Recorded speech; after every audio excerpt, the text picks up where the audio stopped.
Bonjour à toutes et tous et bienvenue dans cette nouvelle vidéo mensuelle.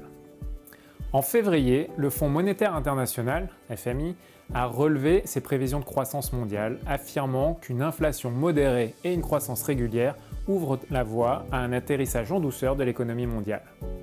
Cette révision positive est représentative de l'état d'esprit constructif des investisseurs au sein des marchés financiers mondiaux. Toutefois, nous devons noter que cet optimisme est essentiellement dû à des révisions des perspectives aux États-Unis et en Chine, d'une part, alors que des risques négatifs sont d'autre part bien identifiés en termes d'inflation. C'est notamment le cas sur les prix des matières premières dans un contexte de tensions géopolitiques et d'aléas météorologiques en hausse au cours des derniers mois. La dynamique de l'inflation américaine sera très certainement le juge de paix des marchés financiers au cours des prochaines semaines, dans un contexte où les derniers chiffres publiés semblent témoigner d'un ralentissement de la tendance de désinflation, voire d'un rebond de cette dernière sur le prix des loyers et les coûts des services médicaux notamment. Les marchés actions ont également été stimulés par la solidité des résultats du dernier trimestre 2023 aux États-Unis, en particulier dans la technologie, pour les gros poids de la cote que sont Microsoft, Nvidia ou Meta par exemple. Dans ce cadre, les actions des marchés des pays développés ont augmenté de 4,6% pour le MSCI World en euros au cours du mois de février.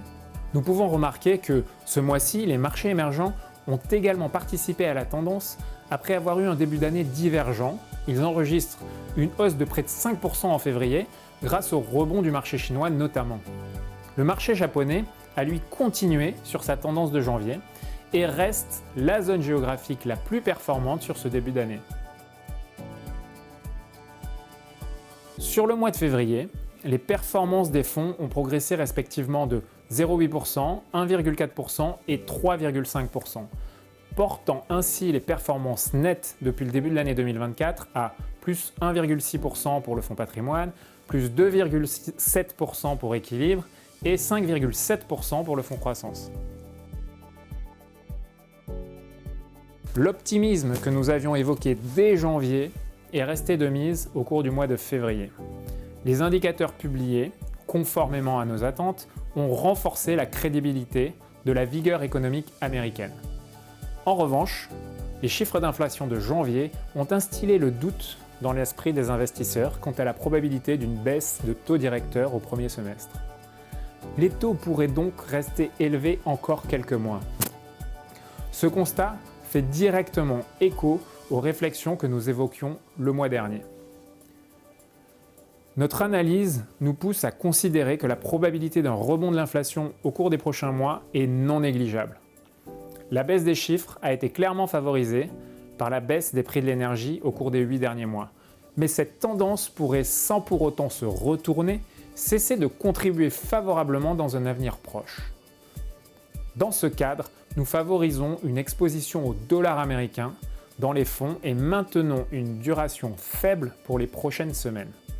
Nous maintenons nos expositions actions aux alentours de 25% pour patrimoine, 50% pour équilibre et proche de 95% sur croissance.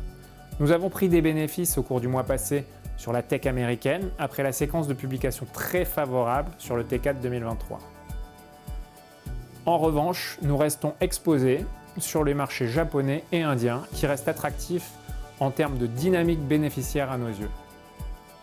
Enfin, les portefeuilles sont toujours investis sur des obligations d'entreprise sur des maturités courtes afin de tirer parti du rendement présent sur ce segment. Ainsi, le rendement actuel s'établit à respectivement 4,4% pour le fonds patrimoine et 3,3% pour équilibre. Voilà, c'est tout pour ce mois-ci. À très bientôt. Merci.